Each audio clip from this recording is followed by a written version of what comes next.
categories of men that helps you fulfill vision. We call them helpers of destiny. Number one, let's begin with midwives. Midwives are a group of people that helps you to birth the vision. If you study Luke chapter 1, when the angel spoke to Mary, she went to the hill country of Judea to find a woman called Elizabeth, and she stayed with her for months. She prepared her to bring that child out. In fact, from the first salutation that Elizabeth gave Mary, the baby in her womb leaped for joy. There are some persons today that are disfigured, not because they were born so, but the midwives that brought them out dislocated their shoulders, dislocated their ankles, and all their lives they were handicapped because they met the wrong midwives. This is why if God gives you a vision, one prayer you should pray is to help you find people who will steward it. Midwives are experts of discerning the brightness of your vision when it's in this crude state. Those days, if you gave us microphone, all kinds of garbage is what you see. But there were people who saw us and said, no, under this arrogance there's fire, under this impatience there is wisdom. And so they managed us. Meanwhile, their platforms were not big, so our errors were not so consequential because much people didn't even know them. But God used that season to teach us so many things that became the platform for our vision. Identify midwives. They are the first people to encounter your vision. When it's in its crude state, when nobody is celebrating it, there'll be one pastor, there'll be one man somewhere that said, but this guy is zealous.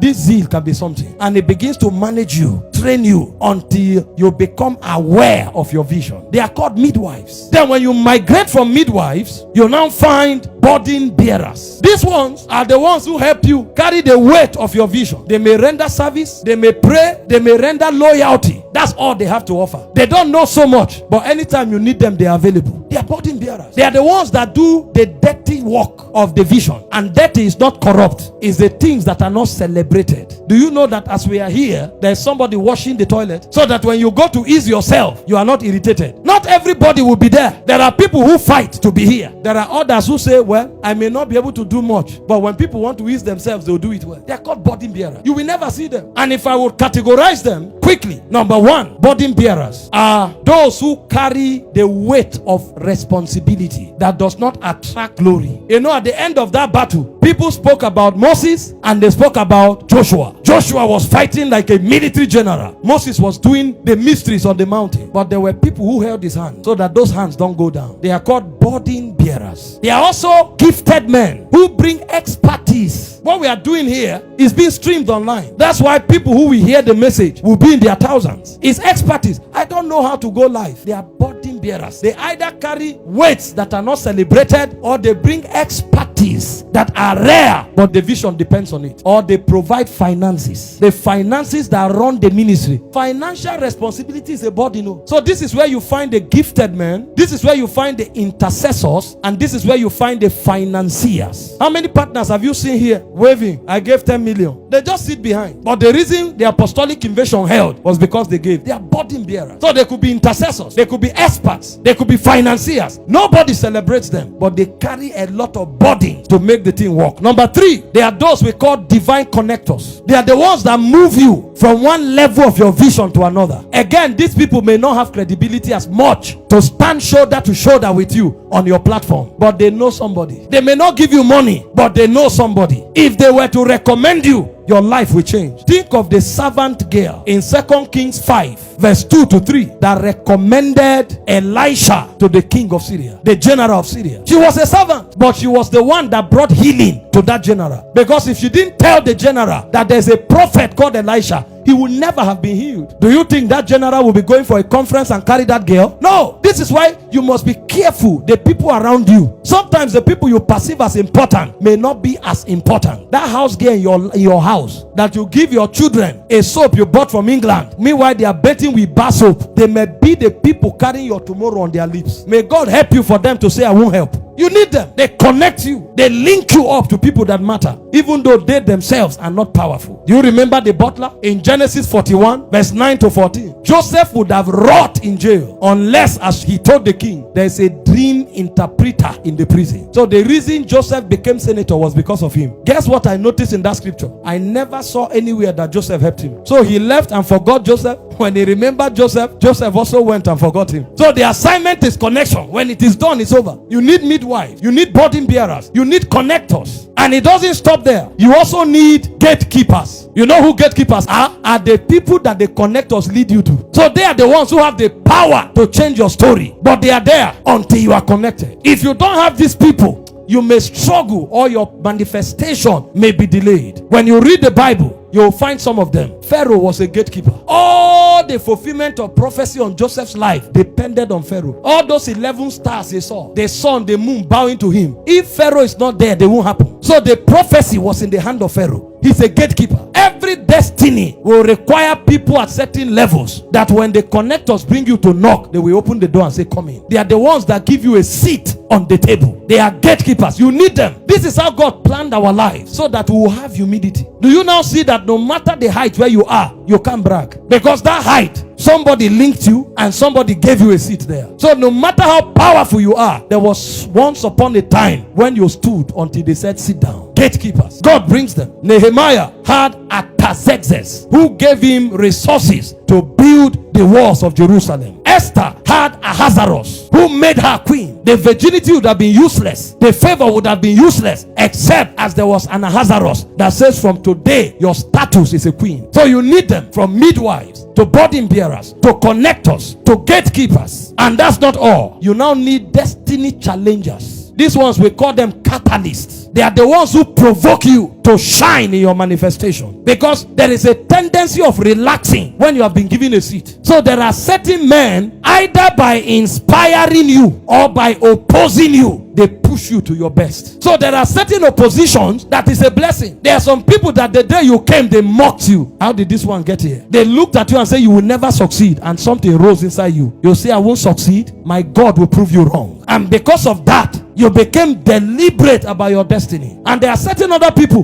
who are not opposing you, but when you came into the room, you thought you were a star. Then you now heard their story. You came, you have won 5,000 souls in 1 year. The last crusade you went, 2 blind eyes opened. They now brought you among the healing evangelists. So the first meeting they called, the person taking announcement, they now said, well, he won 6 million souls in the last 1 year. So you now begin to check 6 million and 5,000. You discover you are a dot in the ocean. And they now said the last crusade he went, when he entered the stadium, 7 cripples stood up before he started preaching. You and your 2 blind eyes, you will put it in the pocket and say, Lord, show me your power. Where is the secret of the miraculous? So they inspire you for more. This is why you need mentors. Anybody who has arrived will vanish like a shooting star. What keeps that fuel brighter and brighter, burning higher and higher, are destiny challengers or destiny catalysts. And then finally, you have those we call prophetic covering. When you rise, you will know that you need men. David had Samuel. When Saul wanted to kill him, there was a time when he ran to Naioth in Ramah. When Saul pursued him there, the Bible said they tore his garment and prophesied naked from night till morning. They are covering. Paul said, when I leave you, he said, grievous wolves will come to make disciples after themselves. This is why Hebrews 13:17 says, obey them that have rule over you. He said, for they watch over your soul. He said, when they give account for you, let them do it with joy, for it is profitable unto you. There are men who gives account for men. You'll be greatly mistaken to say we are all equal. In salvation we are equal, but in kingdom we are separated to cadres. Do you know why many never fulfill purpose? Either through foolishness or through arrogance. If you allow any of them, it will rob you of destiny. I'm not saying pursue everybody and surrender your life to them. No, only Jesus will be Lord. But you know what? Jesus sent Paul to Ananias. He said, go into the city, you shall be told what to do. In your prayer, trust God to lead you to somebody who will mentor you, who will teach you, who will guide you. Some of them will remain permanent in your life. They are pillars. Others will be transient. They will be relevant for certain seasons. You need both of them. When the season is over, you will know, you will move.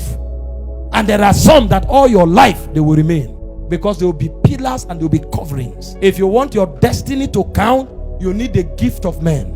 From midwives to burden bearers to connectors to catalysts to coverings. You need all of them to fulfill destiny. Purpose is important, but it is not fulfilled by chance. If you want to fulfill purpose, you must be deliberate.